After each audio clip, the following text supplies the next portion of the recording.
Yeah, hi guys. Morning, welcome. As you know, I'm not too well, so just bear with me. I'm going to discuss some really interesting things with you, principally about how we might be able to produce our energy needs on a micro, local level, even a household level. And we're going to talk about all the different things that you can run a motor vehicle or a lorry or a bus on.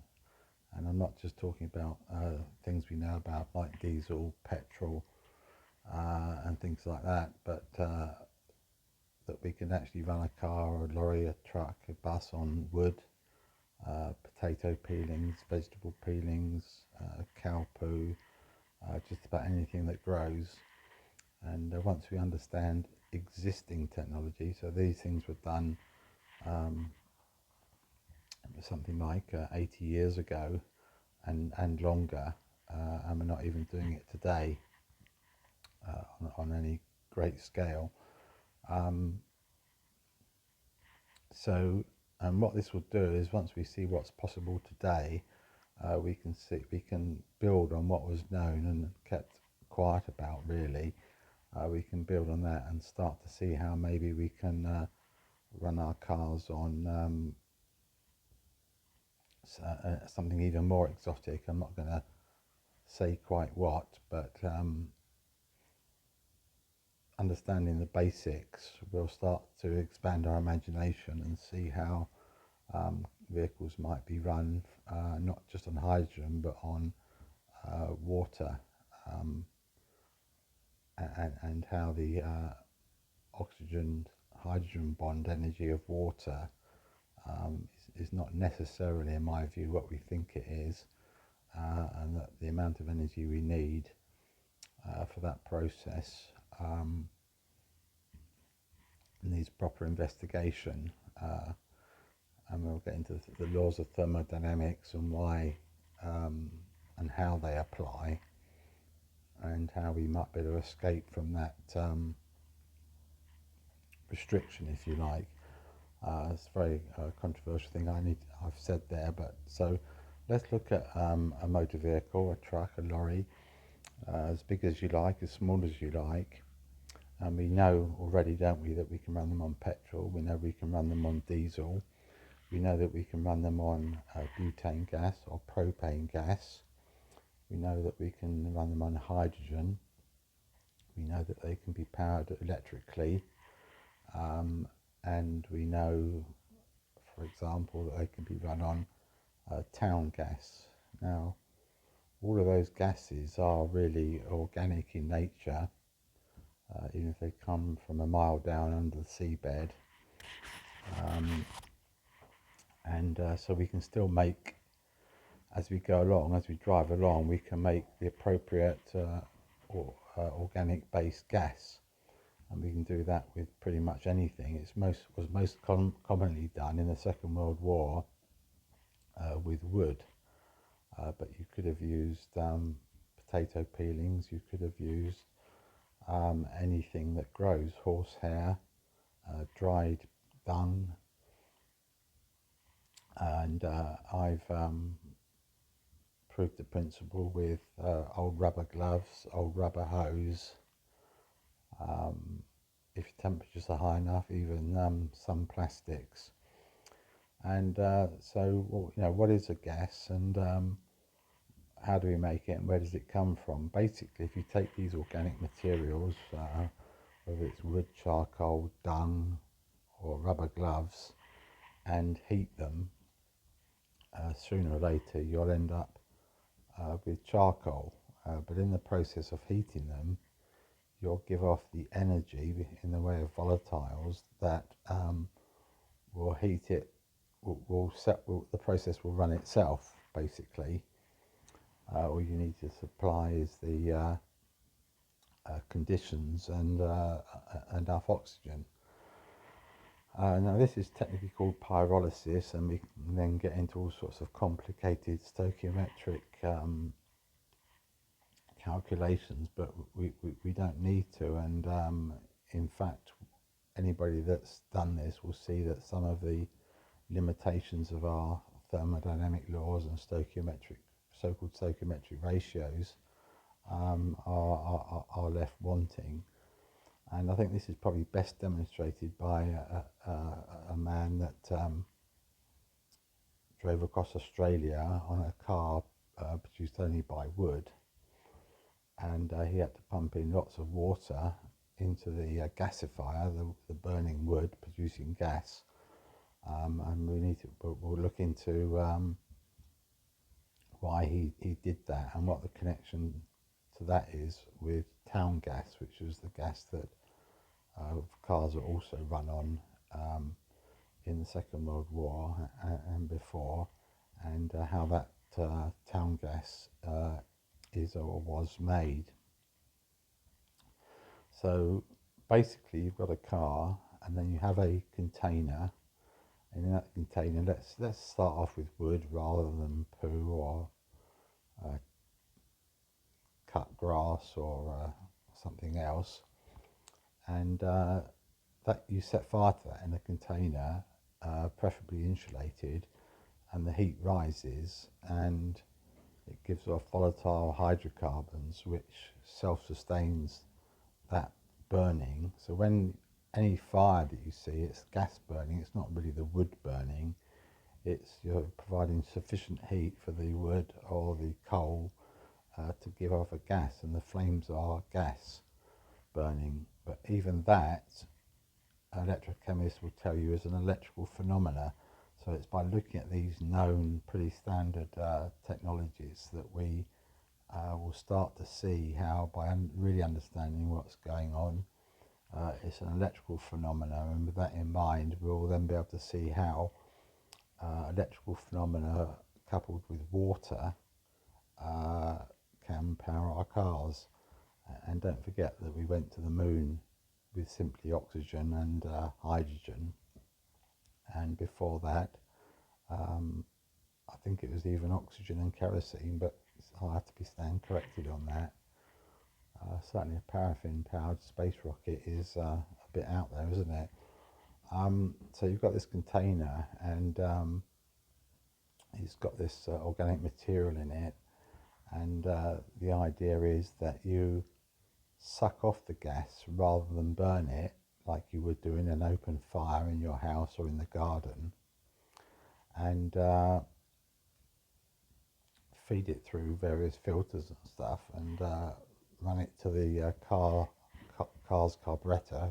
It would be a petrol engine in this case, and mix it with a bit of air. Now this is interesting because you can then say, well, what is it about the air that you want? And of course it's the 28% or whatever it is oxygen that you're after. And then you can say, well, why don't we just strip off the nitrogen, so breathing the air through zeolite columns, for example, strip off the nitrogen and put in pure oxygen. So that's another avenue that we'll explore, the difficulties of doing that or the advantages of doing that. But the gas coming from the gasifier is basically, in other words, the gas being driven off the wood, the organic material is basically carbon monoxide with a little bit of hydrogen.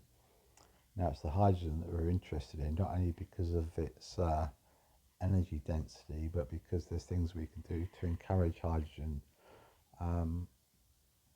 Now, so we'll go back to town gas, which is the gas we had in the United Kingdom before natural gas. And just be patient with me, because as I said in my previous videos, I'm not well, but I want to download some interesting stuff and some anomalies and some signposts to the future for you more able-bodied, clever people. So town gas was made by burning coke at very high temperatures, air blasted, and then adding water to the hot burning coke, and that gives you hydrogen and carbon monoxide. And the hotter it is and the more water, and the water's in the way of superheated steam, the more you add up to a point of water, the more hydrogen you get, and therefore the combustible value, or the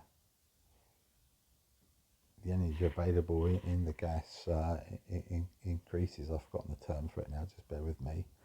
And of course this is borne out by two other examples. One is this man that drove across Australia in his car running on wood, found out that he had to pump a lot of water straight onto the flames, which were probably 1,000 or 2,000 degrees, to make the whole thing a practical proposition. So he was producing a lot of hydrogen in his reactor. Let's call it a reactor. It sounds a bit posh, doesn't it? Where this hot, very hot combustion is taking place. And again, an electrical phenomena. Some interesting things here. Basically, it is actually a nuclear level process at very high temperatures, and that's self-evident when you do experiments yourself with very, very high temperatures, and even with stuff like wood. Another example would be, and I've met people that have confirmed this, is that in the old days when big tankers would cross the Pacific, they would have huge diesel engines in them, and they would pump more water, or as much water, into the diesel engines as they did diesel fuel. You know, why is this, and what's going on? And have you ever yourself seen or witnessed something extremely hot? Well, if you have something extremely hot, this reaction, this kind of reactor, if you like, and put superheated water, steam into it, the thing starts to sort of develop a life of its own, and one can see in front of their eyes that the standard laws of thermodynamics are not the full story. I mean, if you look at the caveats with the second law of thermodynamics, you will see the caveat clearly stated, which is I think it's the second law, but which is that you can't get more out than you put in, but that's in a closed system. Well, no system is closed. The whole system of this planet is open and also perpetual. So the very things that they say we can't, people would say we can't do, or would say you can't patent, it's the fundamental nature of what is. So an example of that might be, you could put a solar panel in a sealed container and say you're not getting more out than you're getting in, and I would say, well, we are getting free energy because the sun rays are going through the glass cabinet to the solar panels and producing electricity. So what's going in is coming from the solar system, and what's coming out is coming out from the output of the solar panel. Now this all sounds very obvious, but I'm saying it really just to set an example of how the system might be open, and therefore we might be able to reap benefits from it. I don't care whether there's more where it's coming in from. And so when we go back to our reactor, because it's very hot, if we run it very hot, strange things happen, and our regular laws seem to be found wanting. So I don't think the calorific value for 1 minute of wood at 4 or 5 kilowatts per kilogram is fixed, nor is the speed of light a constant, nor is the rate of the reactivity in what we're calling the reactor a constant. And it's not beyond the realms of possibility, and I have seen this, is for the thing to run away, or to kind of, let's say, go critical. That's a bit of a dramatic word for it. Or more specifically, if you want to be a bit more accurate, you'd say there's an electrical process going on of charged let's say, there are no quanta, but let's use the word, I don't know what word to use. I wouldn't use the word particles, and I wouldn't use the word quanta, I wouldn't use the word ion.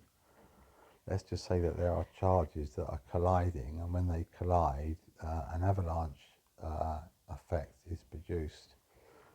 And this is very well proven and or demonstrated rather by Thomson, Lord Kelvin, and his sidekick, forgotten his name. When two smoke rings collide, you can get 10 smoke rings. So when those 10 collide, you can get 100. So this gives us a clue as to how an avalanche effect can take place. But that, talking about smoke rings and their collisions, is getting very, very deep, and that's where we're going to end up a bit later on in these series of videos. It's a bit too heavy and a bit too deep for what is at the moment an accepted old technology that of running our vehicles on gas, another one being hydrogen, of course. But to look at my notes, if you can bear with me.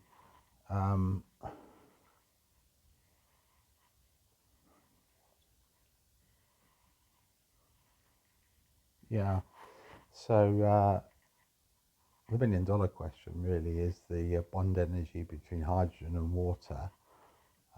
Whatever you're doing with the water, that's the question to ask. And the second question to be asked is how efficiently can the oxygen be stripped out of air.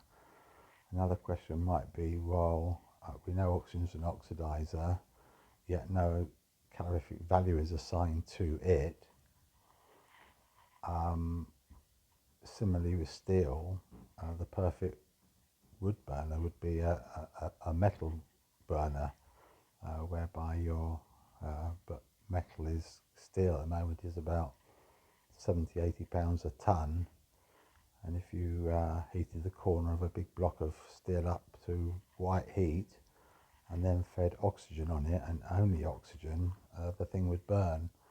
And you can see there that you could quite easily run a car or heat a house on steel, provided you had oxygen and provided you could start it off.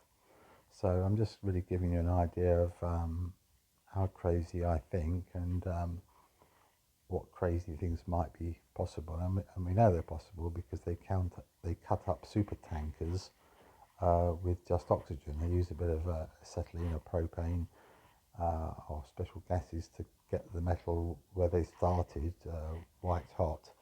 But once it is white hot, you just need oxygen. And as far as I know, oxygen's in the air and is free. So the second way, I've probably sort of done enough teasing there really of our minds and our heads, and I say our because I don't know the answers. I'm just asking some difficult questions and making some clumsy statements. What I would like you to do is to do three things really. One is to subscribe to this channel, and I'll give it a thumbs up.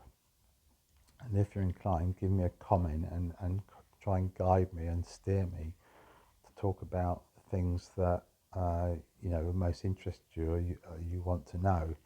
And what I'm loaded up with is a lot of difficult questions rather than a lot of answers. I'm very interested in physics anomalies, of which there are. You could write more books about what we don't know about physics than what we do know, or any science for that matter. The other two subjects in my life are mental health. Mine in particular is disastrous, and I'm trying to fix that. And from my other video, you've probably seen my all-terrain four-wheel drive, self-sufficient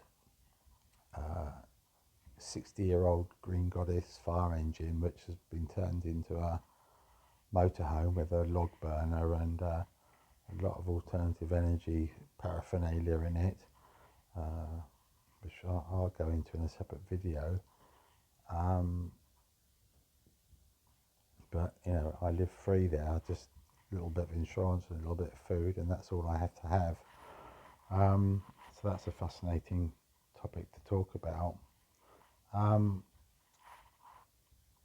I do want to talk that, but it doesn't stop here. You can run a car also without all the paraphernalia of a really hot reactor and all the problems of feeding in wood pellets or cow poo pellets and all those problems, and then all of the problems of keeping the reaction contained at very high temperatures without burning away the the metal reinforcement of the grate on which you're burning this stuff.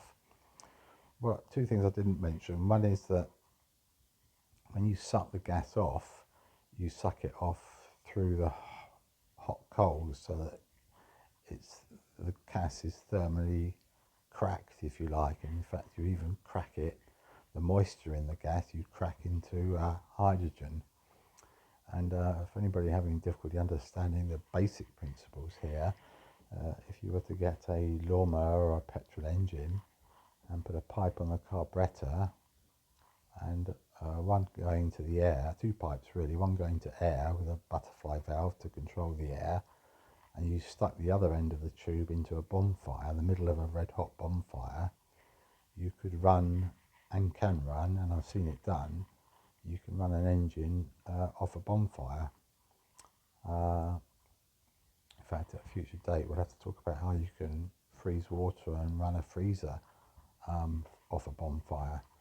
So it's about understanding energy and asking difficult questions and being honest with ourselves about what's really going on.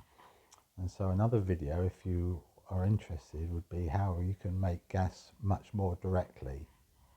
So in a nutshell, just as a teaser, you can run a car, as we know, and was done a long time ago, on methane, which means basically your own poo or your grass cuttings or anything, you can put in a container and turn them on into a gas that you can run your car on, heat your house with, or do your cooking with. That's something we can talk about. There are other examples. Another interesting thing is the first electric cars, again, about 100 years ago, they said the batteries would last longer than you do, and they did. But why don't current batteries last that long? As brilliant as they are and as high as the energy density is, we've gone forwards and a little bit backwards. So really my inspiration comes from, roughly speaking, Victoria times, maybe around the time of Tesla or a bit before, certainly around the time of Lord Thompson. I think his sidekick was Guthrie Waite or something like that. I've forgotten now. But some of these, I was going to start talking about some of these great scientists on whose shoulders we stand, but I think I've spoken for 23 minutes. I think that's probably enough of my face, my wonky glasses, my constant shutting of eyes, because I'm just fighting to stay present and fighting. I have been fighting for my life, and so forgive me for waffling and maybe not being as articulate as you would like, and forgive me for dealing with some stuff here that is really quite basic to some but might be more eye-opening to others. Believe me that even if you're a professor of a big university in America, we're going to be asking some questions which we will, as a team or as friends or colleagues or acquaintances, will find extremely difficult to find explanations for, and we'll open our minds to some science fiction possibilities, revelations. So please subscribe or give me a comment or give me a thumbs up. Send this to any friend of yours you've got that's as crazy as we are. If you've listened this far into this video, then like me, I think you're probably alternative and you probably ask questions, and you might enjoy the answers so far as we can together supply them. So stay tuned and come back soon, please.